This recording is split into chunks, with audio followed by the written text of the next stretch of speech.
J'avais l'habitude de détester mon grand-père quand j'étais enfant, car il essayait constamment de m'enseigner des leçons ennuyeuses sur la vie, me distrayant de jeux insouciants. Le monde est difficile pour les jeunes aujourd'hui. Il répétait sans cesse, cherchant à simplifier la vie des autres avec ses conseils. Malheureusement, seulement après sa mort et des décennies plus tard, en affrontant les réalités d'un monde rude, j'ai compris la valeur de ce qu'il avait écrit dans son journal et pourquoi il voulait m'enseigner cela. Il était respecté par toute la ville, un sage avec une grande barbe grise, qui voulait que je comprenne ses leçons de vie le plus rapidement possible.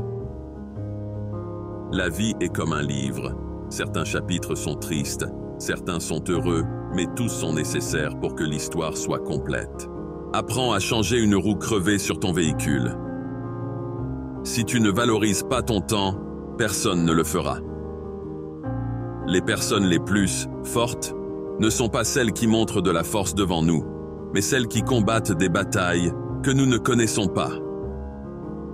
La douleur que tu ressens aujourd'hui sera la force que tu ressentiras demain. Transforme tes blessures en sagesse. Lorsque tu écris l'histoire de ta vie, ne laisse personne d'autre tenir le stylo.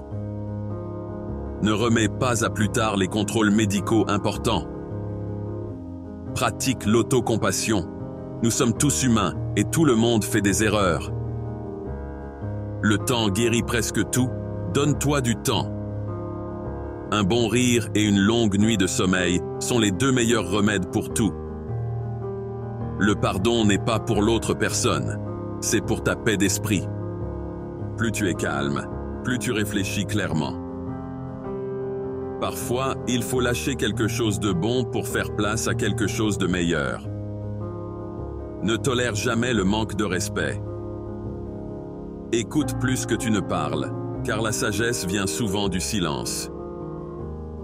Ce que les autres pensent de toi ne te concerne pas.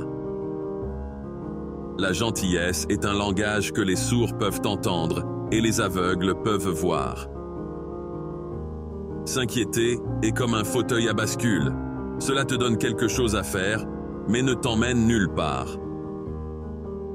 Tu ne peux pas commencer le prochain chapitre de ta vie si tu continues à relire le dernier.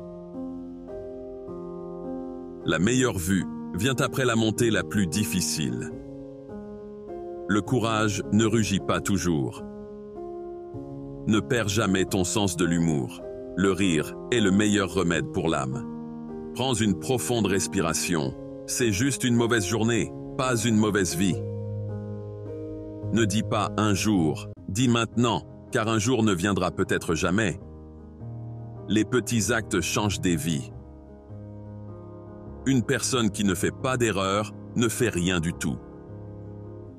Tu ne peux pas changer la direction du vent, mais tu peux ajuster tes voiles pour atteindre ta destination. Le seul constant dans la vie est le changement. Embrasse-le et tu grandiras. Le fardeau le plus lourd que nous portons est le poids de nos attentes. Il vaut mieux être seul que mal accompagné. Lorsque tu cesses de poursuivre les mauvaises choses, les bonnes te rattrapent. Tu ne sais jamais combien tu es fort jusqu'à ce que la force soit le seul choix que tu as. Le meilleur moyen de gagner en confiance en soi est de faire ce que tu as peur de faire. Une rivière coupe la roche non pas à cause de sa puissance, mais à cause de sa persistance. Tu es confiné seulement par les murs que tu construis toi-même. Concentre-toi sur ce que tu peux contrôler et lâche prise sur ce que tu ne peux pas. Prends le temps d'apprécier les plaisirs simples de la vie. C'est dans ces moments que nous trouvons souvent le plus de joie. Donne sans attendre quoi que ce soit en retour. La seule fois où tu devrais regarder en arrière, c'est pour voir combien de chemin tu as parcouru. Face à l'adversité, souviens-toi que les diamants se forment sous pression. Si tu es fatigué, apprends à te reposer, pas à abandonner. Ne laisse pas les ombres de ton passé obscurcir le seuil de ton avenir.